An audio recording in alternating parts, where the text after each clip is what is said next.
Hi, what is up again? Welcome back on Thrill Hive. This is Mubashir with you guys. आज बड़े अरसों बाद अपना दर्शन हो रहा है क्योंकि मैं पिछले बहुत महीनों से बिज़ी चल रहा था अपने कुछ पर्सनल काम की वजह से एंड फाइनली मुझे मौका मिला है आज वापस शूट करने के लिए. सो आज जिस केस के बारे में हम बात करने जा रहे हैं ये बहुत ही अपने आप में इंटरेस्टिंग केस है एंड इस केस के बारे में मुझे नहीं लगता कि बहुत सारे क्रिएटर्स ने बात कर रखा है, क्योंकि मैं जब इस केस के बारे में ज़्यादातर रिसर्च कर रहा था तब मैंने इतना देखा नहीं एंड ये अपने आप में बड़ा यूनिक केस भी है इंडिया के रिलेटेड. सो आज जो केस है इसका नाम है cyanide Mohan, India's most manipulative serial killer, और या तो फिर लोग इसको द ब्राइड किलर भी बोलते हैं या ब्राइड हंटर. और क्यों बोलते हैं ये हम जब आगे स्टोरी में प्रोग्रेस करेंगे तो आप लोग को पता ही लग जाएगा. सो कौन था साइनाइड मोहन या मोहन कुमार? सो इस बंदे का पूरा नाम था मोहन कुमार. सो एक सीरियल किलर जो स्कूल टीचर भी था, एक मर्डरर था जो बिना चाकू, बिना गन, बिना वायलेंस, बिना किसी इस रीज़न के भी मर्डर कर सकता था.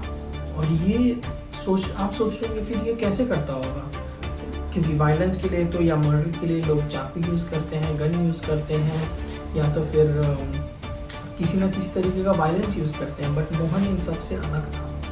मोहन का अपना अलग ही अंदाज था मर्डर करने का. सो ये जो कहानी है ये है मोहन कुमार की एंड जिसको लोग साइनाइड मोहन के नाम से ज़्यादा पॉपुलरली जानते हैं.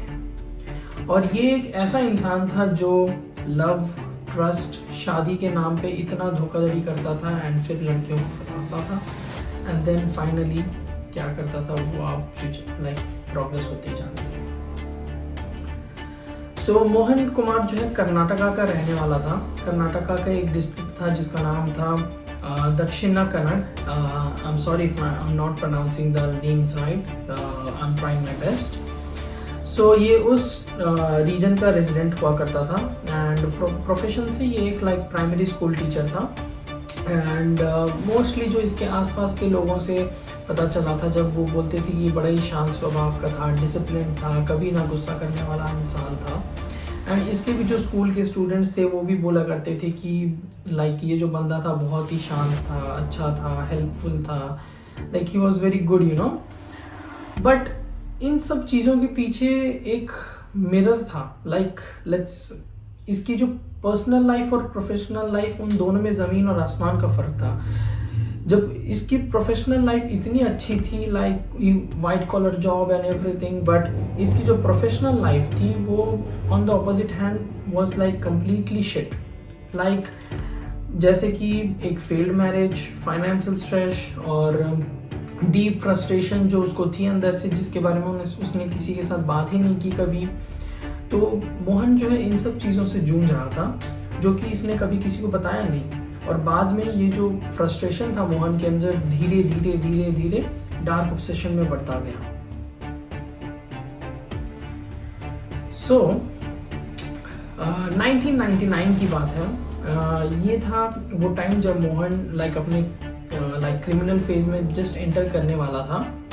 सो मोहन की लाइफ एक टर्निंग पॉइंट लेती है जब वो एक लोकल मंदिर में जाता है एंड फिर उस मंदिर में एक लड़की से बात कर रहा होता है. तो जब वो उस लड़की से बात करता है तो उसे पता चलता है कि वो जो लड़की थी वो लड़की भी उसी जैसे थी. उस लड़की का भी अपना अलग स्ट्रेस चल रहा था, उसके घर वालों के तरफ से मैरिटल प्रेशर था एंड वो लड़की भी उतना कुछ अच्छा नहीं कर रही थी. तो अब मोहन को यहाँ पे क्या हुआ कि मोहन ने उस लड़की को तो नहीं फंसाया, बट मोहन ने जब उस लड़की से बात किया तो मोहन को एक चीज़ रियलाइज़ हुआ कि मोहन उसको एक वो कर सकता है. मोहन को अपने टारगेट्स मिल गए. मोहन के दिमाग में एक आइडिया सा आ गया कि वो किस तरीके से अपने टारगेट्स को पिक करेगा यू नो. मोहन को पता चला कि जो लड़कियां वनरेबल होती हैं, नीड में होती हैं या उनके घर वालों से उनकी लड़ाई हो रखी है, तो उन लड़कियों को पिक करना ज़्यादा इजी है कंपेयर टू अदर्स. सो ये मोहन के दिमाग में आया था. एट दैट टाइम मोहन ने किसी को ऐसे हर्ट नहीं किया, बट उसके दिमाग में आइडिया ऑलरेडी आ चुका था कि वो ये चीज़ कर सकता है. सो अब मोहन का अब हंटिंग फेज स्टार्ट हो चुका था। अब वो कैसा था, अब मोहन का हंटिंग फेज इतना परफेक्ट कर लिया था उसने कि वो अलग अलग मंदिरों में जाता, वो लड़कियों से बात करता, भरोसा बनाता और वो ढूंढता उन लड़कियों को जो वनरेबल कंडीशंस में हैं या उनके घर वालों से उनकी लड़ाई हो रखी है। और कुछ कॉमन चीज़ें जो लाइक मोहन के केस में देखी गई थी वो थी कि वो यूजुअली उन लड़कियों को टारगेट करता था जो 22 से 30 साल के अंदर थी एज में, उनकी ऑलरेडी घर वालों से लड़ाई हो रखी थी या उनके किसी न किसी से लव अफेयर्स या ब्रोकन अफेयर्स हो रखे थे या उनके किसी घर से लाइक शादी का प्रेशर हो रखा था या फाइनेंशियल स्ट्रगल्स था या डिप्रेशन हो रखा था। सो मोहन उनके सामने एक अपना एक ऐसा इमेज पोर्ट्रे करता जैसे वो उनका लाइफ सेवियर है।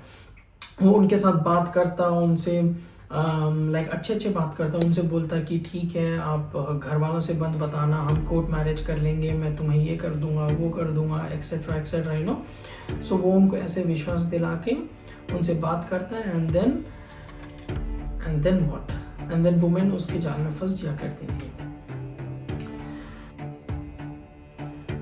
अब क्या होता था, मोहन के कुछ स्टेप्स थे, ठीक है, जो कि मैं ब्रेक डाउन करता हूँ।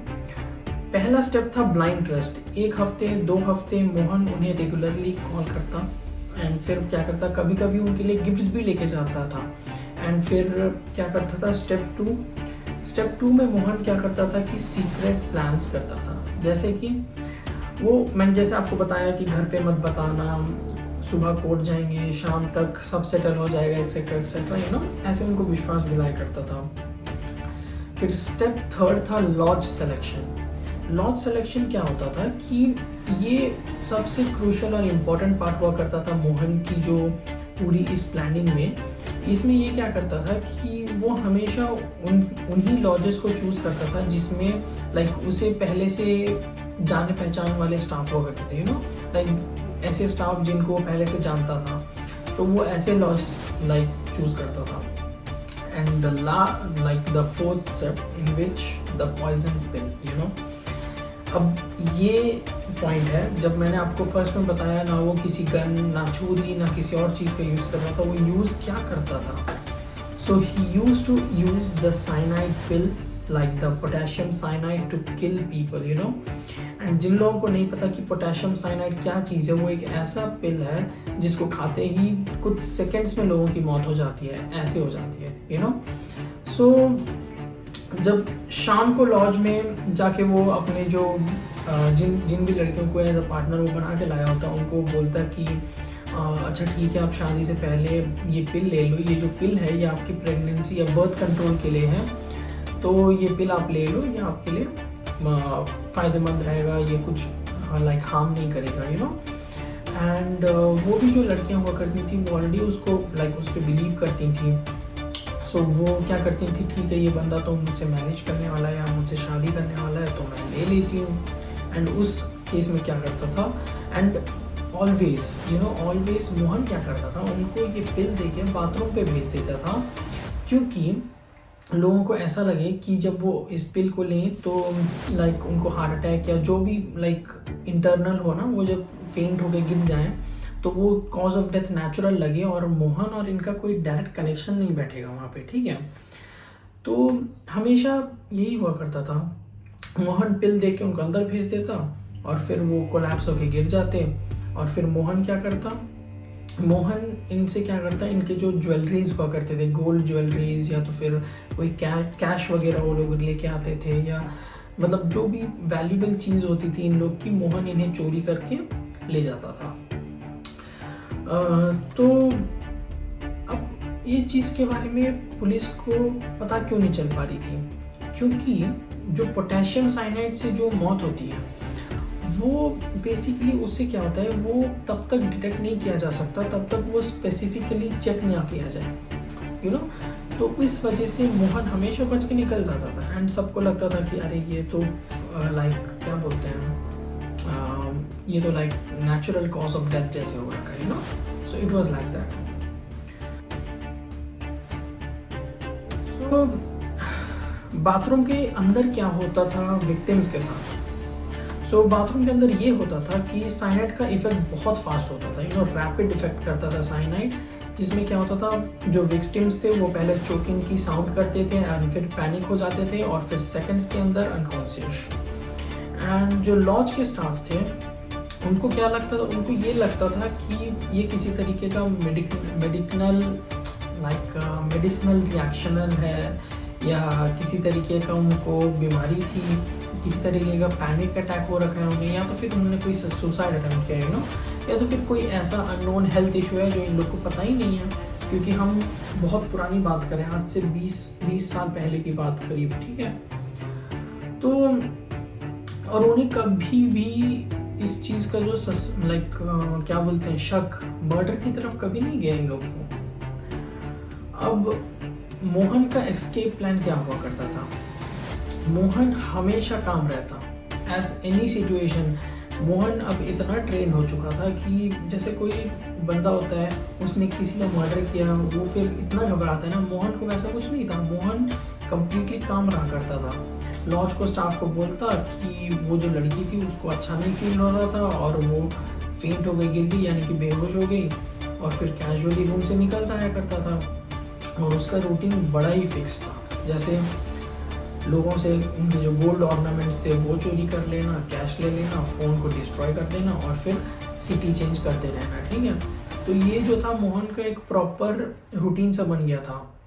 एंड इस जो साइनाइड होती थी वो पुलिस ने कभी चेक नहीं की, मैंने जैसे बताया आपको।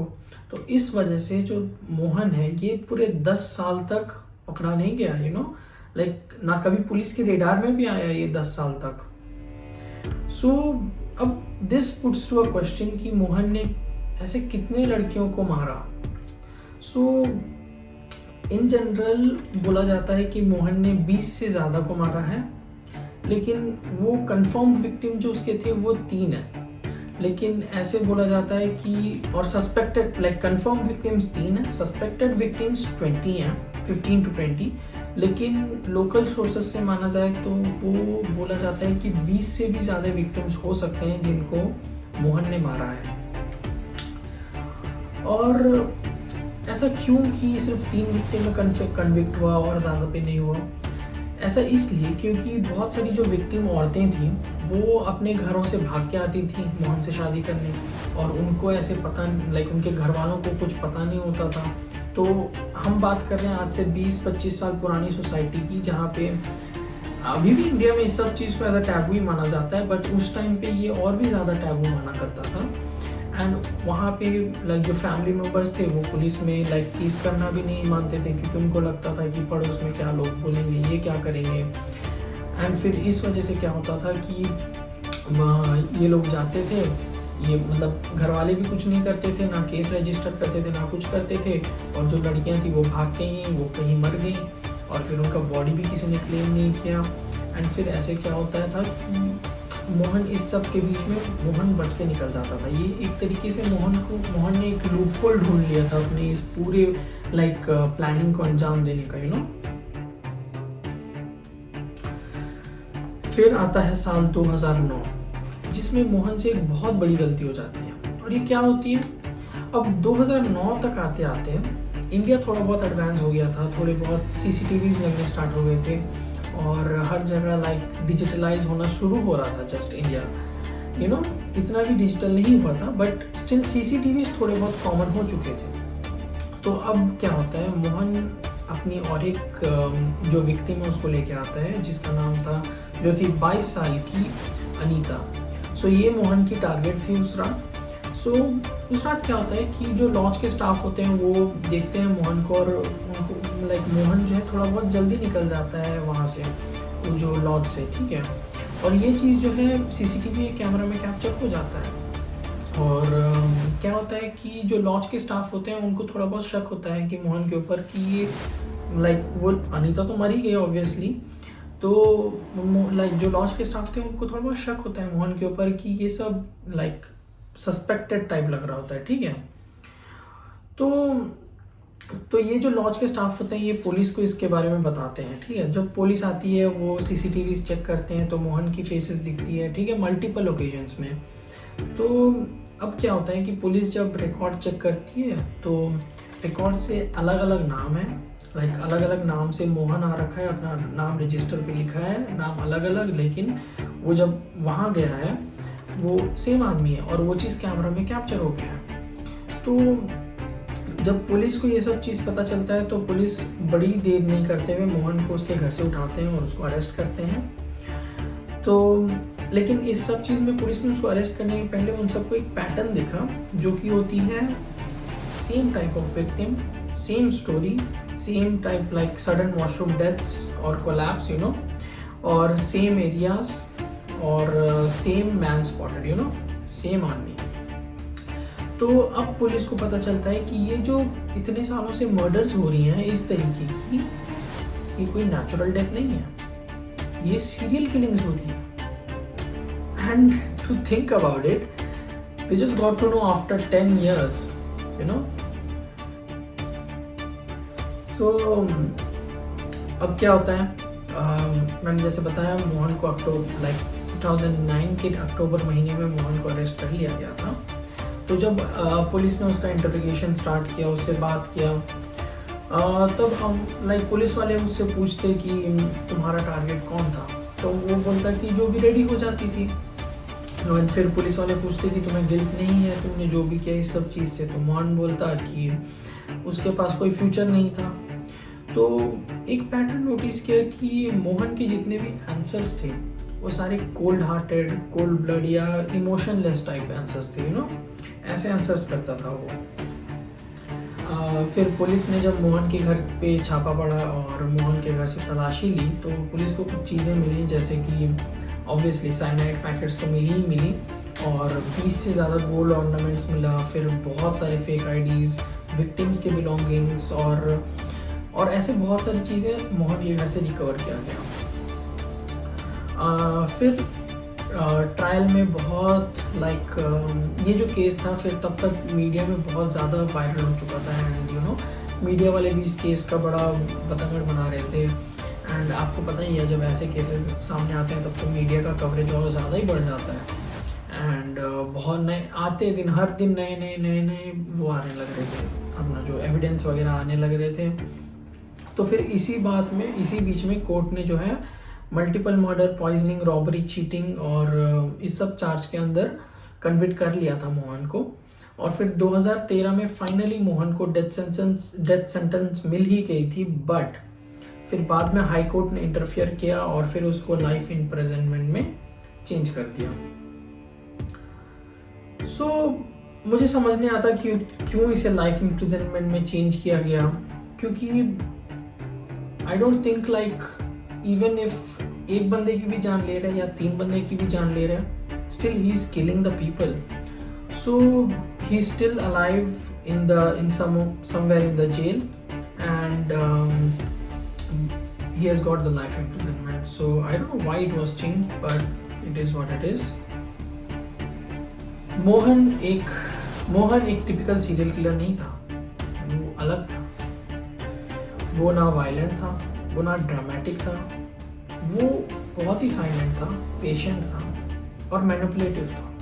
He was a different kind. He used to play mind games. और इस केस से ना हमको एक चीज़ समझ आता है कि जो इंसान सबसे शरीफ दिखता है वो भी सबसे शरीफ नहीं होता। एंड किसी पे ऐसे ही विश्वास कर लेना वो भी कभी सही नहीं होता। एंड एक स्कूल टीचर जो बच्चों को पढ़ाता है वो भी ऐसा कर सकता है, जिसने प्यार, लालच, इस सब चीज़ के आप मैनिपुलेट करके डजन्स बोल नहीं सकते, फिगर्स तो 20 बोलती हैं लेकिन लोकल बोलते हैं उससे ज़्यादा हो सकता है। Who knows? उसने इतनी औरतों को मैनिपुलेट करके उनकी जान ली। Well, I hope इन सब औरतों की फैमिली को पीस मिले, ये लोग फाइनली पीस फाइंड कर पाएँ and they live their lives freely and I hope to the womens जिनकी भी मौत हुई है, they be happy in havens.